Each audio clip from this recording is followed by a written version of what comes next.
Bonjour à tous. Aujourd'hui, on va parler des dragons dans World of Warcraft. Les dragons dans l'univers de WoW sont parmi les créatures les plus puissantes. Ce sont des créatures gigantesques et qui peuvent se classer en deux catégories, les maléfiques et les neutres. En effet, rares sont les dragons qui vont aider les races d'Azeroth sans que ces dernières n'en fassent au moins la demande. Les dragons sont là depuis l'aube des temps, créés par les titans pour protéger Azeroth. Il existe plusieurs types de dragons, le vol rouge, le vol noir, le vol bleu, le vol de bronze, le vol vert, le vol chromatique, le vol infini, le vol du crépuscule, les brumes de glace, etc.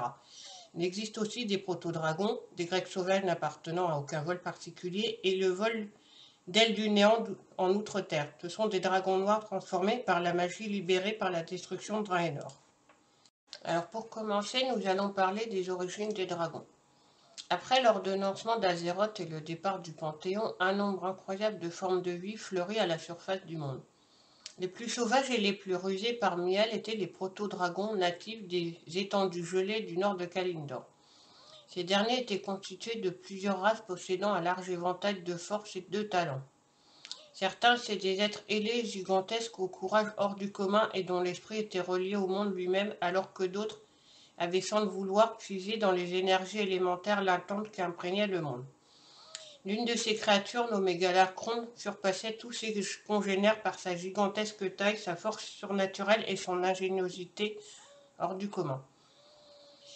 Avec le temps, ce dernier finit par s'accaparer les terrains de chasse les plus convoités au nord du continent. Mais bientôt, poussé par une faim insatiable, il commença à se repaître de tout ce qu'il trouve, y compris des poteaux dragons ou même des cadavres.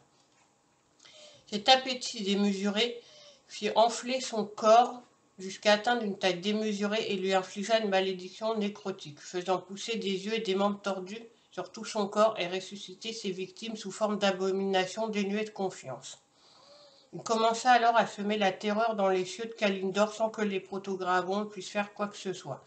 Ces derniers étaient divisés par des rivalités de longue date et ils étaient incapables de s'unir.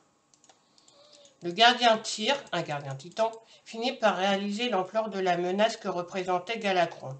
Mais la guerre contre les dieux très anciens et leur dénoncement avaient plongé les autres gardiens dans une apathie qui refusait d'affronter Galakrond. Le gardien Tyr se retourna alors vers les 5 proto-dragons les plus puissants susceptibles de l'aider, tous issus de shoots différentes et possédant des pouvoirs bien distincts. Alexstrasza était capable de cracher des jets de flammes. Sa sœur Ysera pouvait créer un souffle capable d'affaiblir ses ennemis et de les plonger dans un profond sommeil. Malygos était capable de souffler du givre de sorte à geler ses ennemis. Nozdormu pouvait générer des tempêtes de sable aveuglantes et enfin Neltharion était doté d'une force extraordinaire et poussait des rugissements capables de briser des os comme la roche. Malgré leur rivalité, les 5 proto-dragons prirent plaisir à combattre ensemble sous la direction de Tyr pour faire face à Galakrond. Au début, ils furent découragés par la résistance de leur ennemi et Tyr lui-même se fit arracher sa main à coups de dents par le proto-dragon géant et se fit infuser de magie nécrotique. Les 6 combattants parvinrent à identifier les points faibles de leur ennemi et concentrèrent leurs attaques sur les yeux et la gorge tendres et vulnérables. Finalement, Galakrond finit par être tué et son corps gigantesque s'écrasa dans les plaines gelées du nord connues aujourd'hui sous le nom de la désolation des dragons en Orphandre. Des années après ces événements, Tyr se forgea une nouvelle main d'argent qui deviendra plus tard le symbole de son sacrifice personnel afin d'obtenir une justice durable, symbole notamment réutilisé par l'ordre des chevaliers de la main d'argent, qui sont des paladins. Tandis que Tyr et les proto-dragons affrontaient Galakrond, les autres gardiens finirent par sortir de leur torpeur mais réalisèrent bien trop tard la menace que représentait Galakrond. Couverts de honte, Tyr leur a cependant jamais reproché leur passivité et les persuada d'insuler une partie de leur puissance aux 5 proto-dragons afin qu'ils puissent protéger les terres d'Azeroth. Le gardien Odin refusa, même en reconnaissant l'héroïsme des proto-dragons. Il refusa de confier la protection d'Azeroth à des formes de primitives, préférant se fier aux forgés par les titans pour accomplir cette tâche. Mais aux yeux des autres gardiens, les dragons avaient mérité le droit de devenir les meilleurs protecteurs du monde par leur bravoure et se décidèrent à leur confier une partie de leur pouvoir malgré les protestations de leur chef. Ra canalisa les pouvoirs d'Amantul et les transmit à Nozdormu, dont les écailles deviennent couleur bronze, et il reçut la maîtrise du temps, et recevant ainsi le surnom de l'Éternel. Freya confia sa puissance créatrice à Alexstrasza, dont la peau devient rouge, et elle reçut le pouvoir de créer la vie, recevant ainsi le titre de lieuse de vie et de reine des dragons. La reine confia également à Ysera des pouvoirs sur la nature et le rêve d'émeraude afin qu'elle soit liée au royaume éthéré d'Azeroth. Ses écailles devinrent vertes, elle plongea dans un profond sommeil et deviendra ainsi connue sous le nom de rêveuse. Loken, quant à lui, transmit la puissance de Norgannon à Malygos afin qu'il acquît la maîtrise de la magie. Ses écailles deviennent bleues et il reçut le surnom de Six-Sort.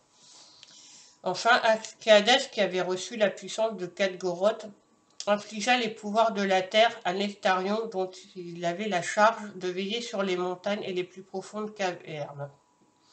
Et ses écailles devinrent noires.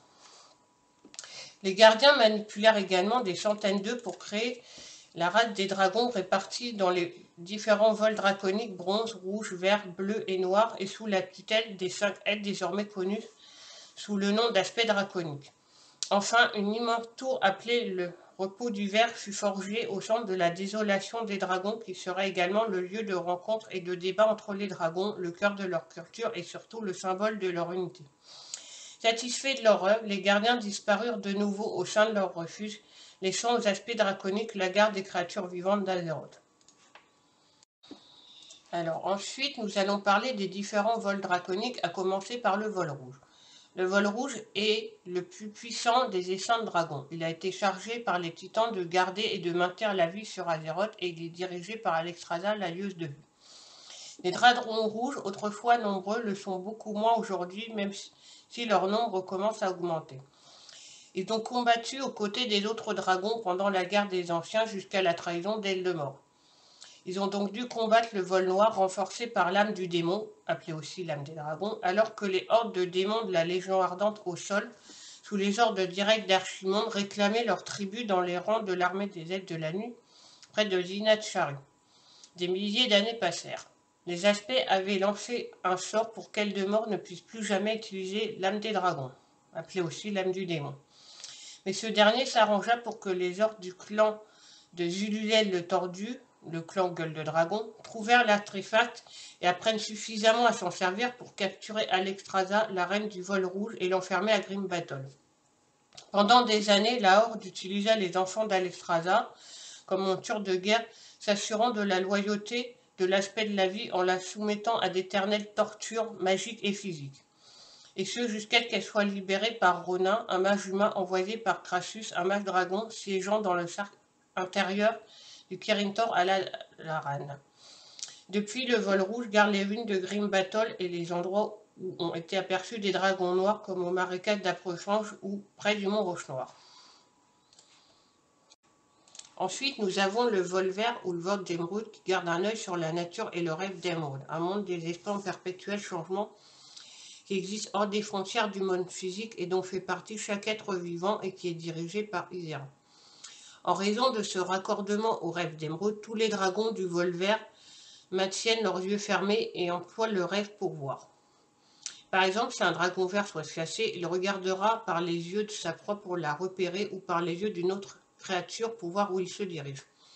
Les dragons verts sont des créatures rares que l'on aperçoit rarement sur le plan physique car ils vivent dans le rêve d'émeraude en réclusion. Ils passent tout leur temps dans le rêve, agissant de concert avec divinité et esprit naturel. Quand ils s'aventurent dans le monde physique, ils agissent comme si le monde éthéré était la seule source de réalité. Les dragons verts sont les plus nombreux de tous les vols car ils sont les moins accessibles. Ils se sont désintéressés de la plupart des événements qui surviennent dans le monde physique et doivent être suscités par leurs confrères pour participer aux grands événements d'Azeroth. Le vol des dragons verts est paisible et intuitif. Les verts passent leur temps dans la contemplation et l'étude de la philosophie et des rêves. Ensuite, nous avons le vol bleu. Les dragons bleus de Malygos, le seigneur de la magie, furent pratiquement exterminés par les dragons noirs du maléfique Eldemort. Il n'existe plus qu'une poignée de dragons bleus, mais leur puissance est incomparable. Originaires du Northrend, les dragons bleus s'éloignent rarement de la désolation des dragons, où ils communiquent avec les esprits des grands dragons du temps passé. Leur souffle glacial et leur grippe gigantesque ont signé l'arrêt de mort de nombreux voyageurs en leur forme. Le vol bleu est aujourd'hui dirigé par Calégos. Ensuite, nous avons le vol de bronze. Les dragons de bronze sont plus petits et plus agiles que les dragons des autres vols et ils semblent être faits pour la vitesse plutôt que leur endurance. Leurs corps sont minces avec des écailles presque d'abcès italiques. Ils se déplacent en effet très vite. C'est pourquoi un match de Dalaran a un jour fait le rapprochement entre leur incroyable vitesse et leur étroite affinité avec le temps.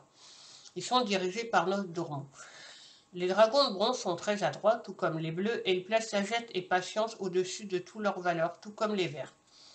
Ils existent pour maintenir le flot du temps et lors des événements, progressant ainsi dans le destin qui leur était prévu. Ils ont pour but de conserver l'équilibre des voies temporelles. Pour faciliter ceci, les bronzes sont souvent près des civilisations. Ils gardent un œil sur les régions occupées par ces civilisations pour observer leur développement, le développement des autres races et pour voir comment les événements ont un impact sur le cours du temps, mais n'apparaissent pas pour autant aux yeux des mortels. Ils ne sont présents qu'au grand du temps, leur repère, et ne se mêlent jamais des affaires des mortels, sauf si une distorsion temporelle ou un dérèglement se fait sentir. Parfois, un dragon tente d'influer sur le temps en donnant un coup de pouce à une civilisation pour l'orienter dans telle ou telle direction. De telles manipulations s'étalent sur plusieurs siècles, voire des millénaires. Elles ont été interdites par le père de Nosdormu. Récemment, le vol de bronze est revenu au désert de Silitus pour la première fois depuis 10 000 ans. Ensuite, nous avons le dernier des vols les plus connus qui est le vol noir. Bien que le vol noir ait été presque anéanti par le passé, quelques-unes de ces créatures maléfiques ont élu domicile dans le désert aride et désolé des Tarides. Leur seigneur Eldemort est mort et disparu, les dragons noirs ne cherchent qu'à assouvir leurs propres besoins maintenant. Ces créatures sont extrêmement puissantes et cruelles et se délectent de la souffrance des mortels. Les dragons noirs sont les ennemis de tous les autres vols draconiques, en particulier des dragons noirs rouges. Il existe un dragon noir non corrompu très connu qui est Irion. Ensuite, nous allons parler des vols les moins connus, à commencer par le vol chromatique. Le vol chromatique fut fondé par Nefarian, fils d'Eldemort, qui avait longtemps cherché le moyen de créer des dragons immunisés au pouvoir dévastateur des aspects afin de pouvoir prendre sa revanche sur ces derniers suite à l'accident de l'âme des dragons. Créé à partir de spécimens draconiques capturés par les orques du clan Roche-Noir, serviteurs de Nefarian, les dragons chromatiques sont protégés des ravages du temps grâce à leur partie du Drake du vol de bronze de Nosdormu, à la magie grâce à une partie du vol bleu, au poison grâce à une partie du vol vert et sont assez puissants pour se défendre contre les assauts du vol rouge d'Isera. La résistance des écailles chromatiques est telle qu'elles entrent dans la composition des armures les plus résistantes de tous Azeroth. Pourtant, bien que Nefarian ait créé son vol chromatique afin de conquérir Azeroth à l'image de son père Eldemort, toutes ses troupes, tant les orques que les draconiques et autres créatures terrifiantes, doivent jour après jour repousser les assauts des nains du clan Sombre-Fer de l'empereur Dagran Torissal, contrôlé par le puissant seigneur du feu Ragnaros. Aux dernières nouvelles, le vol chromatique est en grande partie constitué de jeunes draconnets, mais déjà plusieurs ont atteint le stade de Drake et dans quelques années, Nefarian sera l'unique maître de l'immense armée d'orques assoiffés de champs, chevauchant de terribles montures draconiques immunisées même au pouvoir des autres dragons. Ensuite, nous avons le vol du néant. Le vol du néant est une faction de dragons en Outre-Terre. Ce vol particulier est né des œufs du dragon Eldemort et infusé d'énergie du néant. Actuellement, ils cherchent à se trouver une identité au-delà des ombres de leur père destructeur. En avant-dernier, nous avons le vol crépusculaire. Le vol crépusculaire est un vol bien mystérieux. C'est une variante du vol noir. Il est composé de dragons à la teinte pourpre, noir ou bleu foncé. Il fut créé par Sinestra, consorte d'Eldemort, puis par Eldemort lui-même. Les membres du vol crépusculaire utilisent beaucoup de magie d'ombre ainsi que des sorts mêlant feu et ombre, notamment du souffle. Le plus connu d'entre eux pour le moment est sans doute Alion, le destructeur du crépuscule. Mais il y a aussi d'autres dragons qui sont apparus avec le temps. Ténébron, Obscuron, Vespéron, Alion, Cetra, Abysion, Zesperonia, Ultraction et Vénoxia. Ils sont à cheval sur le vol de l'aile du néant et le vol noir comme leur teinte l'indique. Le premier d'entre eux était issu de la reproduction de Sinestra avec un drake du néant et de modifications magiques effectuées par cette dernière. Il semble plus logique de penser qu'Eldemort a utilisé des méthodes similaires. Les dragons ont été développés plus en profondeur dans l'extension Cataclysme. Et enfin, pour terminer, nous avons le vol infini. Le vol infini est un vol draconique dont on connaît peu de choses. Les dragons infinis sont des dragons de couleur noire avec un aspect détérioré et de la lumière bleue brille sous les craquements de leur peau. On ne sait que très peu de choses sur ce vol et ses origines. Il semblerait qu'ils viennent de Nosdormu, la paix du temps. En effet, lors de l'attribution de ses pouvoirs par les titans, ces derniers l'ont informé des circonstances et du moment de sa propre mort afin qu'il ne gise pas de l'immense pouvoir qu'il reçoit.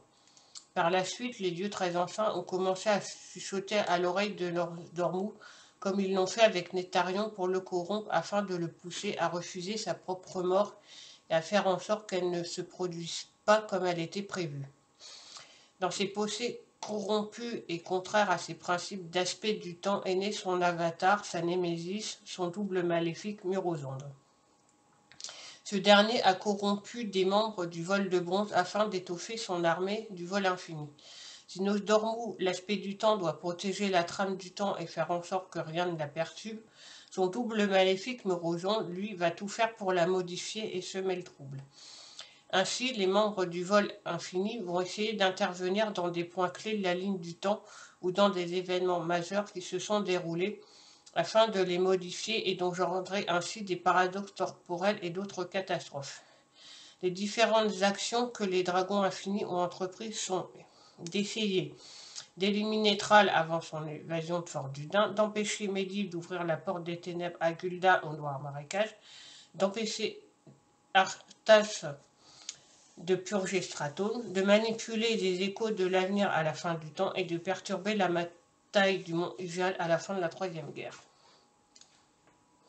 Donc pour finir, on a vu qu'il existait plusieurs types de vols draconiques, plus ou moins connus, plus ou moins puissants. Et on verra à l'extension à venir Dragonfly si on en apprendra plus sur le lore des dragons. Voilà.